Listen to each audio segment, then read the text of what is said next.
Hello, I'm Dr. Ravinder. You are watching a series of lectures on microprocessors and microcontrollers. In today's lecture, we'll be discussing about the architecture of 8086. When we talk about the architecture, we really mean the different components that are inside the 8086 microprocessor. The topics that we will be discussing in this video are the general features of the 8086 and the internal architecture of the 8086 microprocessor. To begin with, let us discuss some of the basic features that a microprocessor, that is 8086. 8086 microprocessor is basically a 16-bit microprocessor. This means that 8086 can process 16 bits of data at a time. It has 20 address lines. This means the 8086 can address 2 power of 20, that is 1 megabyte of memory. The address and the data lines are multiplexed internally to save the number of pins and hence the size and the cost of the microprocessor. But in the real world, the 20 address lines are separated by demultiplexing and the data bus are separated.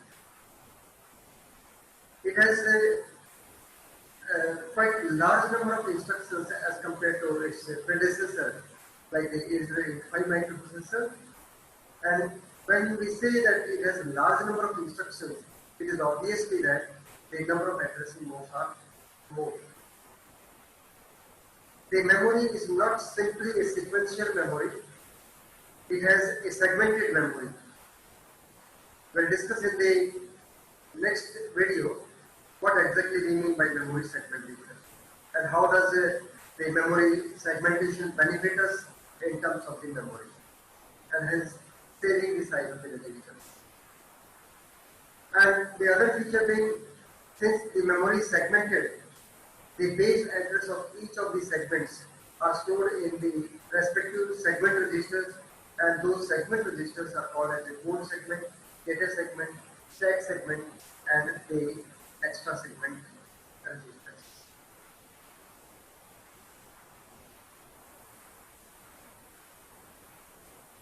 Now let's discuss about the internal architecture. The internal architecture of 8086 is basically divided into two internal subunits, and these are the execution unit and the bus interface unit. So that is, the 8086 in a broader sense contains two basic units, two functional units, and these are the execution unit and the bus interface unit. I say the functional because each of these units carry out certain functionalities. And what these functionalities are, that the execution unit actually performs the operation on the data. So it performs all the different types of operations that are supported by the 8086 microprocessor. On the other hand, the 8086 has another unit called as a bus interface unit, whose purpose is to generate the addresses of the memory, to access the instructions and the data from the memory, and prefetch those instructions in an instruction queue. Internally, all these are interconnected through the different buses. You can see here in the diagram how the execution unit is interconnected through the general purpose registers and the arithmetic and logic registers. But the bus interface unit. So that means what we see here, that after the addresses are calculated, the addresses point out to the memory in the external world, from where the instructions and the data are fetched. Instructions are stored in the instruction queue, which are then forwarded for execution into the arithmetic and logic control unit. So when we have seen the broader aspect of the two units, that is the execution unit and the bus interface unit, let us see what each one of these units internally contains and how do these units functions. So let us turn our discussion to the first unit, that is called as the execution unit. 8086 execution unit basically performs all the functional or processes on the data items, depending upon the instructions that are fetched from the memory. So what exactly it does? So once the instructions are fetched by the bus interface unit, and after decoding, it is forwarded to the execution unit for execution. So depending upon the type of the instruction, the ALU is set for a particular operation. It is initialized for a particular operation. And once the ALU is set for a particular operation, then the ALU performs the operation on the data items. So let us see what these different registers are and how do these registers help the ALU in computing some kind of a operation onto the data items. So what do you see here, that the execution unit has some general registers. So what exactly these registers are? All the registers of the 8086 are basically the 16-bit registers. That means each of these registers can hold 16-bit of data. These different registers are, one, the general purpose registers. The general purpose registers are the register AX, the register BX, the register CX, and the register DX. Each one of these registers, though they have specific functions, they are also the general purpose registers. Specific means the AX, it is, in addition to being general purpose, it is also used as an accumulator. BX as a base register and also a general register. CX, it can be also used as a counter, and DX to hold the IO addresses, that is the port address, in addition to being a general purpose register. Then you have the pointer registers. 8086 has 3 pointer registers. These are the IP, instruction pointer, BP, the base pointer, SP, the stack pointer. There are 2 index registers within this set of registers. These are the SI and the DI, source index and the destination. And then it has a flag register.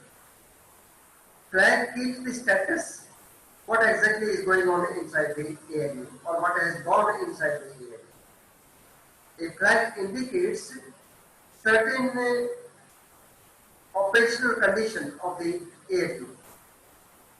Example like whether the result has gone 0, whether the result has gone negative, whether there is an overflow, then whether the parity is set, whether the carry is set or the auxiliary carry is set. And also there are certain flags which are programmable in the 8086, which are not in the case of the 8085.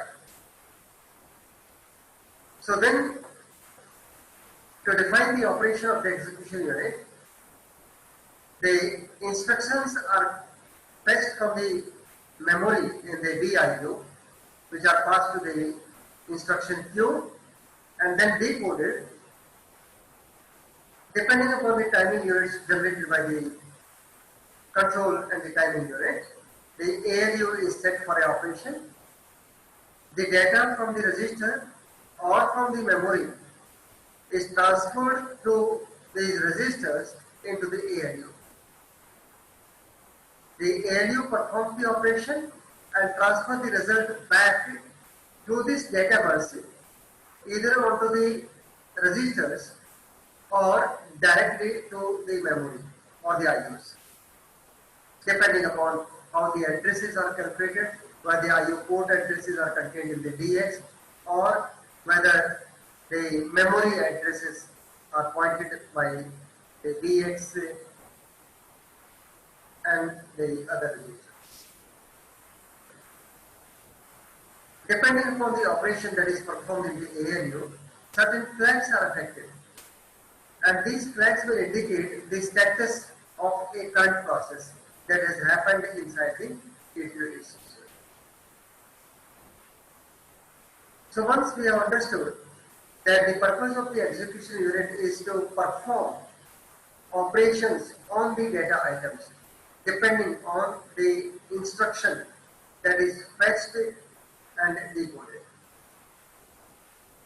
So once we know that the execution unit actually performs the operations, that can be arithmetic operation, logical operations or some other operation. Now let's turn our discussion on the second unit of the 8086. It is called as a bus interface unit. As the name suggests, it is a bus interface. It is an interfacing unit. The basic purpose is to access the memory by generating certain addresses. As seen in the diagram, it has a small ALU, but the purpose of this arithmetic unit is not exactly arithmetic and logic. Let's say it is an arithmetic unit. So the purpose of this arithmetic unit is to calculate the addresses. As we know that the memory is segmented, there are 4 segments, and these segments along with some instruction pointer. So it means to generate the 20-bit address, though each of the register is 16 bits, but the address space is 20 bits. So to generate the 20-bit address, we require manipulation of the segment address and the address that is called as the offset address.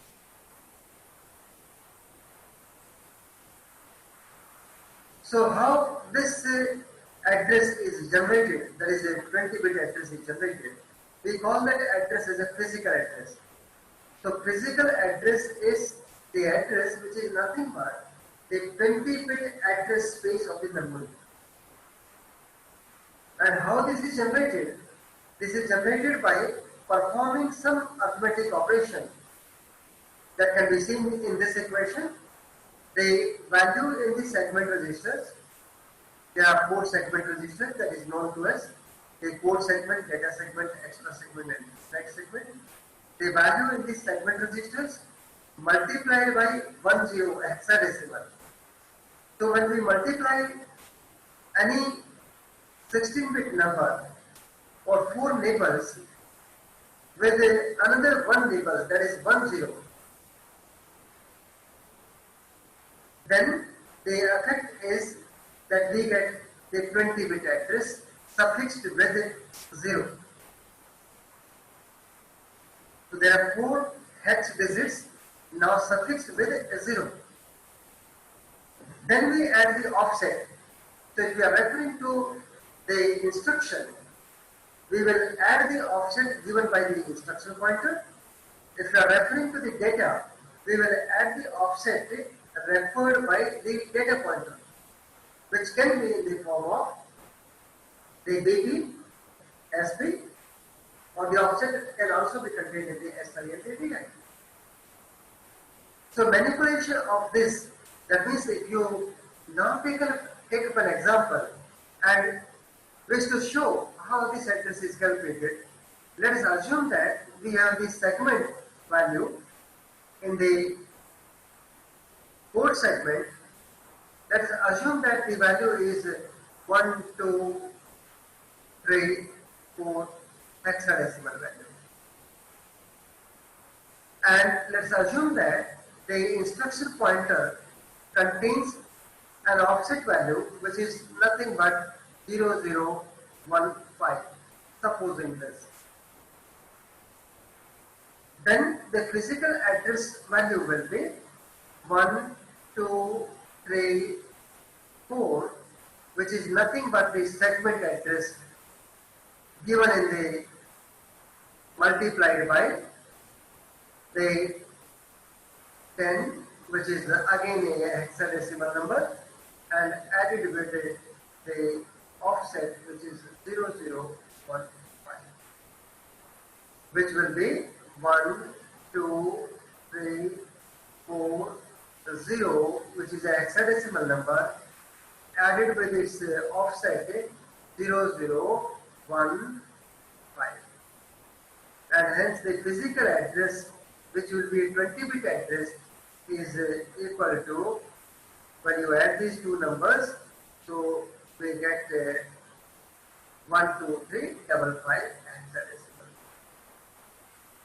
So this is how you are, or this particular BIU, bus interface unit, first calculates the physical 20-bit address, and once this 20-bit address is calculated, then this address points to the memory from where an instruction is fetched in the instruction queue. And 8086 has a 6 byte of instruction queue.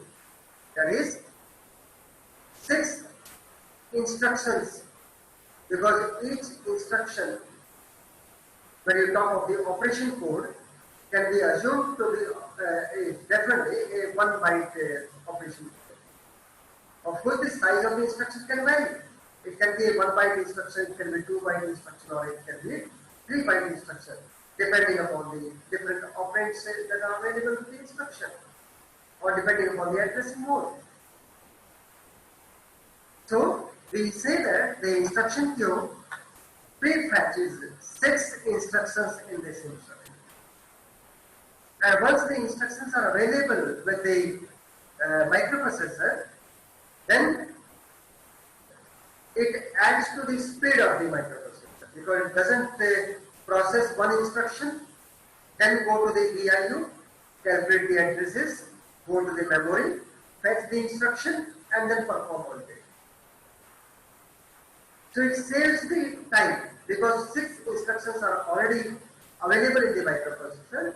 When the current instruction, which is the first in, first out, let's assume that this was the first instruction, it has been passed for execution. So from the end, another one more instruction will be pushed into the queue. So that the instruction queue will always have 6 operation codes available in the microprocessor. And hence the speedup is quite a large one as compared to a non-pipeline. So this is something as a pipeline concept which is the first in the case of the Intel processors. So once we have discussed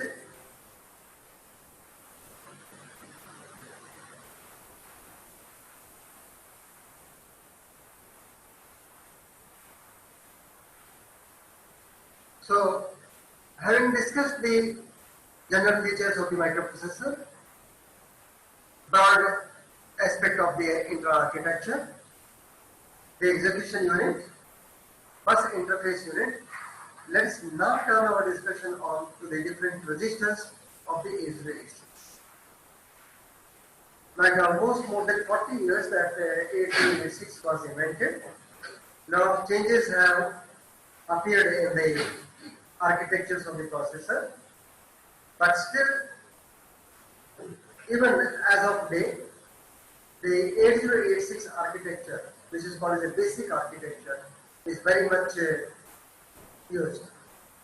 It is a base for all the current processors, and we say the current processors as a cross 86 processors. So they follow the architectures of the 8086. But comparing the register set of the current processors of the Intel series and the 8086, what exactly we find is the size that has changed, but the registers remain same. So some of the base registers of the 8086 are, you have the AX, BX, CX, DX. When we refer these registers by the AX, that is suffix X, they are the 16-bit register. But the 16-bit can be divided into two 8 bits as called as the AL and AH, BL and the BH, CL and the CH, DL and DH. So these registers can be used as 8-bit registers or 16-bit when referred by AX, BX, CX, DX. There are two pointer registers. Of course, the third one being the instruction pointer. So we have the SP and the BP, and yet another as a IP, that is the instruction pointer. Two index registers, SI and the DI, to point or to be used along with the data segment registers. Then a 16-bit flag register, of which only 9 flags are of use. The others are not used. They were left for the future improvement. But before an improvement could be done on 8086, a new processor appeared in the market. Then you have 4 segment registers called as a 4 segment, data segment, stack segment, and the extra segment. But see how the names are changed in other architectures. We'll see in the next slide. So here the flag registers are shown. So this 16-bit flag register, the first bit is a carry flag, second is not used, the third one is a parity flag, then leaving one, then the auxiliary carry, then the get 0, S, the sign, T, trace, used for single step operations, I as an interrupt flag, D for the direction flag, O for the hold flag. So these different flags are divided into basically 2 categories, or data related and control related. So we can control some of the flags, like we can control the direction. By setting D, we can control the direction of the string that is being read. I, the interrupt, we can enable or disable by programming this I flag. T, we can enable the single step operation by programming this. And rest all are the data related. They are set depending upon the operation that is being performed in the ALU. This is the cross, that is the x86 architecture, where you see if you refer to these registers as 8-bit registers, we refer the AX as a 16-bit and its counterpart is sub-registers as AL lower part and AH higher part. So low byte, high byte. Then the CX as a counter can be used as a 8-bit counter, lower half and the high byte. Similarly, the data registers as DL and DH, base registers as a BL and the DH. Then 32-bit registers architecture, the registers are being renamed. Instead of AX, it is now known as EAX, extended EAX. Instead of CX, it is known as ECX, EDX, EBX, ESP, EBP, ESI, and EDI.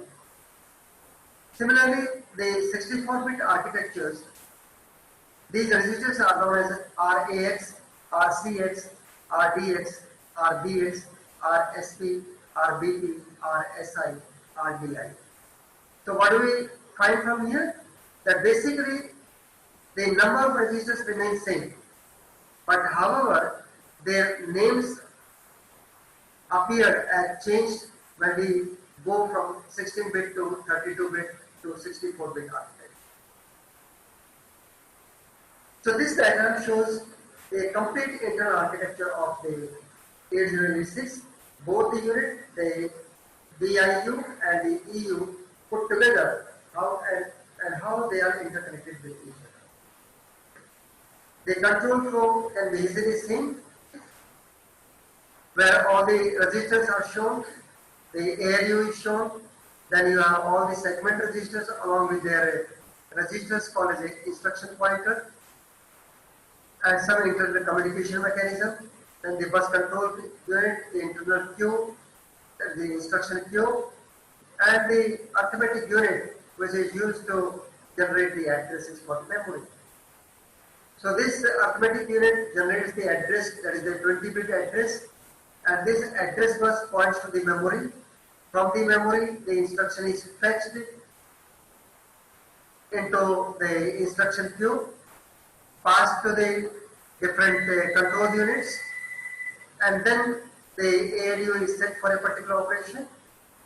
The data is fetched from the memory on or from the registers, an operation performed, the flags get affected, and the result transferred back to the general purpose registers, or it is transferred back to the external memory.